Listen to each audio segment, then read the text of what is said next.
মাছের ঝোলের রেসিপি ভালো লাগলে লাইক শেয়ার কমেন্ট সাবস্ক্রাইব করে দিবে।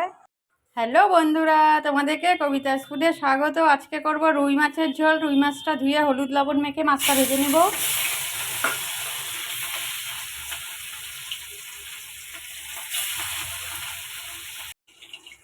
মাছ ভাজাগুলো হয়ে গেছে, নামিয়ে নেব।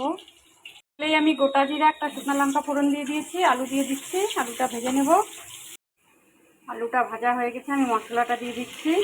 একটা টমেটো, আদা, চারমগজ, সামান্য মতো লবণ, হাফ চামচ জিরার গুঁড়ো দিয়ে আমি 2-3টা কাঁচা লঙ্কা দিয়েছি।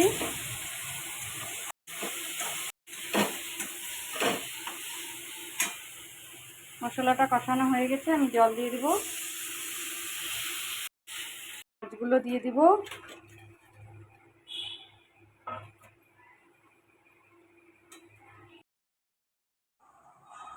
আমি মাছের ঝোল একটা ডিশে নিয়ে নিয়েছি।